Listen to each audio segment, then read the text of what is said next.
Gente querida, alegria do encontro, estou aqui no canal Paz e Bem, sou Nina Veiga e produzo conhecimento a partir da antroposofia da imanência, que é um ativismo delicado por uma estética da vida viva. Bora então para esse nosso programa, essa nossa série que tem como título Antroposofia da Imanência, ativismo delicado por uma estética da vida viva. O tema dessa segunda temporada é artistar o cotidiano, um ponto de força e cuidado. E nós estamos no episódio 4, que vai começar uma série Pensar, Sentir e Querer. E nessa, o pensar e as práticas para o simples viver. O assunto desse episódio, ele é um tema complexo, amplo. Nós vamos fazer um pequeno recorte que leve em consideração o caminho que a gente está trilhando até aqui em nosso programa. Por isso, seria bem legal se você está chegando aqui no Antroposofia da Imanência agora, dá uma olhada na playlist, a descrição está aqui o link está aqui na descrição do vídeo, para que você perceba esse fio. Mas eu tenho tentado, não sei se eu estou conseguindo, eu tenho tentado também, mesmo para quem chega direto num vídeo, fazer um modo, compor o pensamento de tal maneira que quem está chegado vai entender o conteúdo inteiro. Quem está acompanhando também não vai ficar repetitivo. Então, eu estou tentando, É difícil fazer isso, né? Porque professor é assim, ele vai criando semana a semana, aula a aula, um caminho, e pressupõe sempre que o aluno, o discente, esteja acompanhando o processo todo, e vai crescendo, né? Vai ampliando o conhecimento. Na internet é diferente, os alunos entram no meio da aula, saem, aparecem, vão, então é isso. Bem, queria começar com algumas categorias antroposóficas. O que eu vou falar aqui, para quem não é da antroposofia, vai dar para entender, mas eu queria falar diretamente com quem conhece a antroposofia, para deixar isso muito marcado, sabe? Para quem não conhece, vai entender os processos como são, mas na antroposofia nem sempre eles são apresentados dessa maneira. Então, essas categorias antroposóficas, que eu vou mostrar algumas delas, são adotadas e não são criadas pela antroposofia. São categorias que estão na cultura, que estão, às vezes, lá na filosofia grega. São categorias pré-existentes, que a antroposofia adota e dá a sua própria roupagem. E a partir de que essa roupagem é dada? Lógico, elas são categorias disponíveis na cultura da época em que Rudolf Steiner, com sua, que eu costumo chamar, não só eu, a sua intuição diletante, Rudolf Steiner trouxe para a antroposofia. Por que eu chamo de intuição diletante? Porque ele era assim, gente, era aquele tipo de pessoa super intuitiva, e aí criava, era um filósofo, estudou, fez o doutorado, fez sua própria metodologia e se tornou líder de um movimento filosófico. E as pessoas chegavam perto dele e perguntavam, mas como que é isso a partir dessa metodologia? Aí ele dos mais diversos assuntos, ele trazia digamos assim, as suas dicas operativas. Por exemplo, quer ver a pedagogia Waldorf? Ele fez uma série de palestras, umas 12 palestras 19, já não lembro mais, 12 palestras, onde ele diz assim, o germe. Por quê? Porque ele dava uma dica. E essa dica não é para ser tomada como lei. É uma dica é um facilitador de processos, o Rudolf Steiner, para facilitar o processo de produção de conhecimento individualizado, singularizado, de cada um. Bem, vamos em frente. Então, vou trazer aqui, olha só, algumas, eu ainda coloquei bem claro, algumas. Unidade, polaridade, trimembração, quadrimembração, heptamembração, dodecamembração. Essas são algumas dessas categorias. Eu estou falando isso porque a gente está começando hoje uma trimembração, pensar, sentir e querer. Por isso que eu queria dizer que essas, está vendo? A unidade, a polaridade, a trimembração, vou trazendo aqui a quadrimembração, então aqui todas elas, mas elas são uma coisa só. Isso que eu queria deixar assim, muito evidente, elas são uma coisa só, que até se eu colocar num globo, numa esfera, também é um recorte, que na verdade é uma coisa só, o mundo é uma coisa só. São fluxos de força que atravessam estados, substâncias, formas, forças, está tudo aí. E os recortes que esses conjuntos, eles são móveis. E eles são recortados pela nossa compreensão, pelo nosso exercício compreensivo desse mundo todo. Então, a partir de onde a gente está, da cor que a gente está, do jeito que a gente faz, dos elementos que a gente considera, das variáveis que a gente seleciona para dar sentido, para inventar um sentido para aquela situação que está ali. Então, queria mostrar esses pontos, essas podem ir para qualquer lugar. O importante é perceber que essas caracterizações, né, no caso que a gente está mostrando, essas categorias, elas são arbitrárias. Elas são definidas pela cultura, mas os elementos estão ali no real, espalhados no real. E a gente, a partir da posição que a gente está, tanto é que o Rudolf Steiner tem uma coisa que eu gosto muito, que ele fala, que é você precisa olhar para uma situação pelo menos de 12 pontos de vista diferentes. Pelo menos. A gente está sempre querendo um ponto de vista só e impor aquele ponto de vista para os outros, não é? Então, é isso. Quando a gente for falar de categorias, quando a gente for definir as coisas assim tão reduzidamente, é sempre importante a gente voltar para esse lugar de pensar, está tudo espalhado, é a minha perspectiva, é o modo como eu coloco, é o que eu seleciono para ver.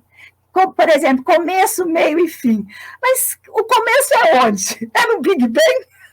O fim é onde? É depois que vira adubo? Então, você entende? É sempre um recorte, até as coisas mais óbvias são recortes, né? Muito bem. O que é importante falar? Porque aí vem os gráficos, né? Aí vem os organogramas, aí vem as tabelas. E isso tudo são reduções do pensamento. Não tem problema nenhum em fazer isso. Contanto que a gente sempre volte à lembrança. Eu estou reduzindo, mas isso é fluxo. Então, nessa organização que eu quero trazer, o pensar, o sentir e o querer. Isso eu tenho que lembrar que o conjunto dessa entidade humana é sempre fluxo. Sempre fluxo. Está tudo atuando em simultâneo. Quando eu falo o pensar e as práticas para um simples viver, é uma ênfase. Então, na categoria da antroposofia, o pensar, ele é o sistema neurosensorial. O o sentir é o sistema rítmico, que ele circula entre o sistema neurosensorial e o metabólico motor, que é o querer. Então, o básico, digamos, do pensar, sentir e querer, dessa trimembração, ela é caracterizada assim. Mas, como é que é, gente? A gente tem que lembrar que é tudo junto, misturado. E que essa categoria, que parece tão evidente, ela nem sempre é. Porque quando eu estou no sistema rítmico, eu estou no neurosensorial e no sistema metabólico também. Então, no pensar, e essa eu acho a ponto-chave. Quando o pensar está em ênfase, o sentir e o querer estão grudadinhos nele, não tem separação. Porque sabe que eu falo isso? Porque nas nossas aulas, na escola Waldorf, em todos esses lugares, a gente fala assim, momento do pensar, o momento do sentir, a gente organiza metodologicamente. A gente faz isso para dar uma ênfase, para dar uma forma. Mas a gente não pode perder de vista que isso é tudo junto, misturado. Lembrar, sempre coloquei aqui, o ser humano não é um ser homogêneo. Então, não está tudo separadinho, gente, em nós. Então, no nosso livro de referência da Filosofia da Liberdade, o ser humano não é um ser homogêneo. Então, não tem essas divisões como quer o nosso intelecto. A gente vai ver adiante. E aí, para dar sensibilidade e imagem para o ser humano não é um ser homogêneo, para que o pensar, o sentir e querer estão sempre juntos, eu trouxe esse verso que eu adoro, do Rudolf Steiner, que diz: no coração desce o sentir, na cabeça luze o pensar, nos membros vigora o querer, luzir que tece, tecer que vigora, vigora que luze, eis o humano. Então, é tudo, entende? Ele divide para juntar. Esse é o exercício do pensamento. Eis a questão de ênfase e percepção. As instâncias estão atuando sempre em simultâneo. A questão é de ênfase e percepção. Eu acho que isso é o que a gente deve, mais importante para nós. E aí eu quero entrar nessa questão da diferença entre o pensar intelectivo e o pensar vivo. Então, o pensar intelectivo, que é esse pensar cartesiano, esse pensar que a gente dá ênfase a uma certa intelectualidade, né? Por exemplo, o pensar acadêmico, que quer esterilizar as outras instâncias, o corpo, o sentir do pensamento, como se o pensamento pudesse ser higienizado, né? Esse pensar intelectivo é exatamente a ênfase do trabalho do Rudolf Steiner. Ele quer bater nele e trazer para o conhecimento um pensar vivo, um pensar contaminado das potências do corpo, dos sentires, das sensações. Por quê? Porque ele parte desse pressuposto que não dá para separar. Que o máximo que a gente faz quando separa é criar uma representação, é criar uma figura onde a vida não pode habitar. Então, para um pensar por uma estética da vida viva, isso tem que estar sempre tudo amalgamado. Então,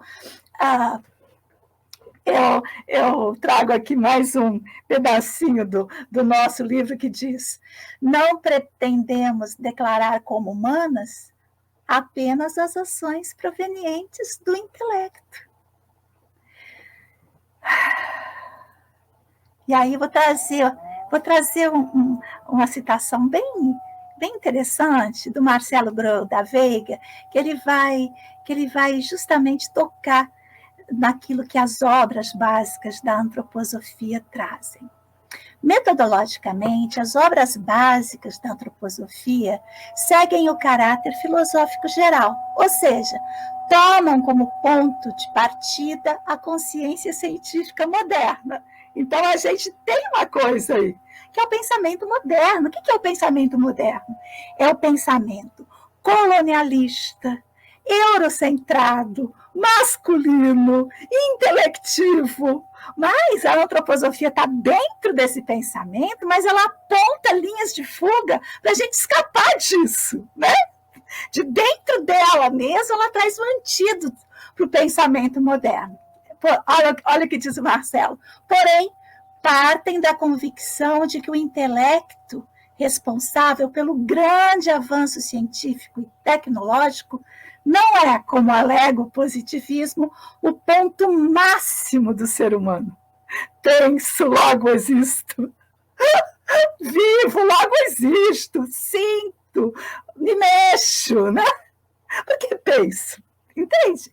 Mas ele tá dialogando, isso é importante que a gente perceba que o Rudolf Steiner é um doutor dialogando com o seu tempo na academia. Este intelecto, que evidentemente trouxe benefícios à humanidade, é também um motivo de sérios problemas que nos ameaçam. Porque quando a gente separa, quando a gente faz categorias distantes, quando a gente não compreende que a vida é tudo junto, a gente cria modos de ser e viver que não incluem a vida dentro.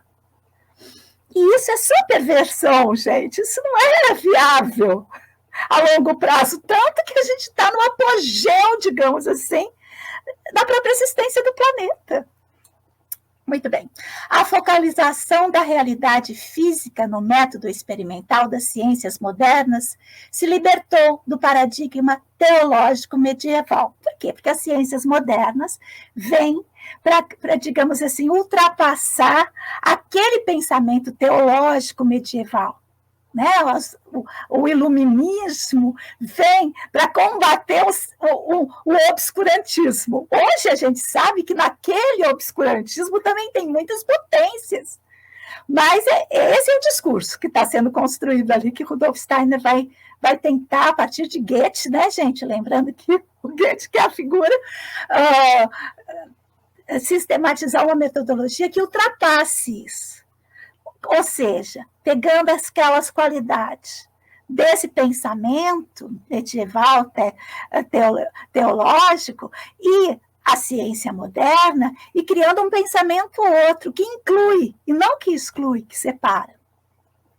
Mas a ciência moderna libertou do paradigma teológico medieval, mas perdeu de vista a orientação e os valores unitários, as singularidades, porque aí cria os universais, as regras gerais, as leis. Né? A ciência moderna adora leis, mas perde aquilo que vaza disso o tempo todo. Então, é a contradição. Ao mesmo tempo, nós estamos sujeitos a certas leis, mas, ao mesmo tempo, nós escapamos delas. Então, isso é a orientação do ponto de vista e os valores unitários. Continua Marcelo. O momento histórico atual exige um passo além da cultura meramente intelectualista. Exige o quê, gente? Contemplação processual, que não amortece as coisas para depois explorá-las. Lembra da rosa que nós falamos num dos nossos encontros? Tira a rosa do jardim, leva para o laboratório, conhece a rosa, mas perde a rosa.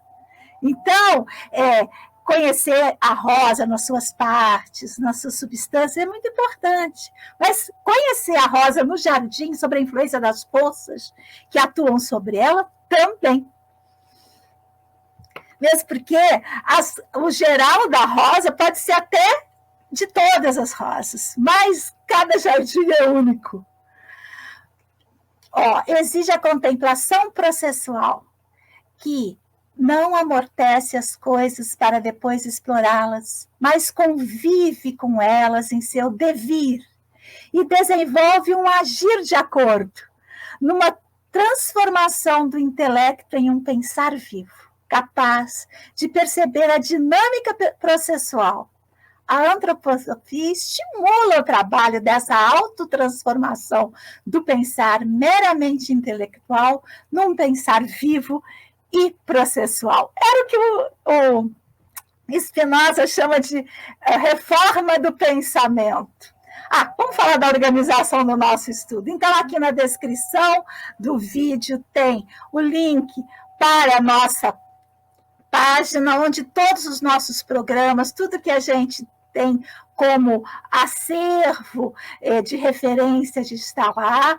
Também tem as minhas participações aqui no canal e todos os caminhos para quem quiser. Eu tenho conversado com muita gente, tenho adorado.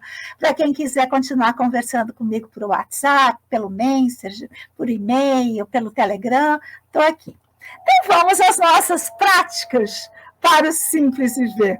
O pensar vivo, exercitado no cotidiano. Então, eu separei alguns, lembrando, gente, sempre que eu estou falando do meu lugar, que eu estou falando, isso significa, a partir de uma mulher branca, intelectual, de classe média baixa, mas de classe média, que eu estou dentro de um conceito de casa, como esse lugar da produção de vida. Então, isso que eu trago aqui, considero o lugar que eu estou e, claro, o recorte que eu acredito que as pessoas que estão assistindo esse vídeo têm, que também são muito similares ao meu. Então, eu trouxe aqui 5 modos de exercitar esse pensar como produção de saúde no cotidiano. Experiência versus calendário, meditações, leitura e escrita. Primeira delas, a experiência como uma prática cotidiana, a observação fenomenológica goetheanística. Uma coisa muito comum aqui em casa, eu faço muito, quem me segue no Instagram, quem me segue nos lugares, aí vê as observações. Uma coisa muito importante para a gente exercitar esse pensar vivo, esse pensar processual, um facilitador é essa observação dos processos. Então, uma coisa simples, como plantar um feijãozinho na janela, como as crianças fazem, ali onde você está lavando a louça. Isso, todo dia você respira um pouco, olha para aquilo, vê como está. Se você quiser aprofundar, quiser fazer exercício mesmo, a gente ainda vai falar disso com os passos da observação fenomenológica, mas só para dar essa dica do cotidiano. Você pode desenhar, você pode descrever, escrevendo, ou simplesmente fazer como eu faço hoje em dia. Eu faço assim, eu olho. Eu, às vezes, põe batata doce, inhame. Às vezes, a janela está cheia de coisa. Às vezes, está com uma coisa só. Né? Então, isso fortalece o pensamento processual, porque senão a gente dorme um pouco. O intelecto nos faz dormir demais. A gente acomoda, acha que é tudo igual e não é. Então, esses exercícios, né, de observação do vivo, eles dão vitalidade ao pensamento. Os versos, uma prática cotidiana. Gente, eu amo os versos. Eu diria que assim, o que eu mais uso no cotidiano são versos. Eles perduram. As outras coisas passo uma fase, depois vou, depois passo outra, mas os versos eu amo. Ele amplia, né? Ele artista a linguagem. E ao artistar a linguagem, através desses ritmos, dessas imagens, ele cria um espaço adequado para a alma dançar junto. E aí eu quero trazer o calendário da alma. O calendário da alma, deixa eu ver se eu trouxe aqui. Eu tenho esse aqui muito antigo, gente, ainda no tempo do Xerox. Eu adoro. São versos semanais que vão acompanhando o ano todo, trazendo essas imaginações cósmicas que fazem essa relação entre o macro e o microcosmos. Então, tem livro do calendário da alma, mas a minha tradução favorita, que é essa da Lavínia Viotti, é essa daqui. Eu tinha deixado, mas vou ver se eu pego para nós o verso dessa semana que a gente está, porque estamos gravando na semana de Micael. No íntimo do ser humano derrama-se a riqueza dos sentidos. O espírito cósmico se encontra na imagem reflexa dos olhos humanos, os quais, por meio dele, têm de criar de novo sua própria força. São imaginações. Então, são lugares onde fazem a gente, opa. Então, se você fizer uma vez por semana, né, esse verso, todos os dias da semana, vai por fases. Tem ano que você quer fazer todo dia da semana, tem ano que você não faz, não importa, porque são exercícios para deixar essa alma em movimento. A outra coisa são as meditações. São muitas. A antroposofia, ela oferece um leque imenso de exercícios de meditações. Alguns são ativos, outros são reflexivos, outras são contemplativas. Né? Por exemplo, a pedra fundamental, a retrospectiva. A pedra fundamental é um verso que traz assim, o verso principal da antroposofia, que muitas pessoas recitam diariamente. Eu costumava fazer, hoje em dia, desde a pandemia, não tenho feito mais. De manhã, faço os meus movimentos, faço o verso da pedra fundamental, mas desde que começou a pandemia, parei com isso, mas vou retomar. E a gente tem que se permitir também, sabe, gente? Senão a gente vira aquela pessoa rígida. Não, tem época que você quer, mas tem época que não dá. Então, a outra coisa que, por época também, é a retrospectiva. Você deita na cama e começa a lembrar, isso é muito legal, a lembrar o seu dia do final para o começo. Então, isso antes de dormir. Isso é interessante também de você fazer em determinadas épocas da sua vida. E a meditação da época. Essa é a minha favorita, essa eu não abro mão. Nós estamos agora nessa época da meditação de Micael, da primavera, e eu trouxe a minha meditação favorita que diz: temos de erradicar da alma todo o medo e o temor do que o futuro possa trazer à vida. Temos que adquirir serenidade em todos os sentimentos e sensações a respeito do futuro. Temos que olhar para a frente com absoluta equanimidade para com tudo o que possa vir. E temos que pensar somente que tudo o que vier nos será dado por uma direção mundial plena de sabedoria. Isso é a parte do que temos de aprender nesta era, a saber, viver com pura confiança, sem qualquer segurança na existência. Confiança na ajuda sempre presente do mundo espiritual. Em verdade, nada terá valor se a coragem nos faltar. Disciplinemos nossa vontade e busquemos o despertar interior todas as manhãs e todas as noites. Essa é uma meditação que fala direto na minha alma e que já me socorreu, gente, demais. Me socorreu demais, porque vivemos tempos difíceis, muito difíceis, mas temos que aprender a viver com pura confiança. Muito bem, leitura e escrita. Minha praia também, né, gente? Eu amo. Fazer o quê? Estou trazendo o meu cotidiano, estou falando a partir de mim mesma, não é? Essa leitura que não se subordina, que é aquela leitura que pega os autores como aliados. A própria escrita do Rudolf Steiner, não a tradução das palestras, o modo como ele escreve é um exercício cognitivo para manter o pensar vivo, o jeito como ele constrói as frases, isso é uma coisa muito legal. Eu, se tivesse outra vida, vinha estudar esse tipo de narrativa que ele compõe. Se alguém tiver aqui, quiser ser orientada por mim para pesquisa, eu estou aqui para falar sobre isso.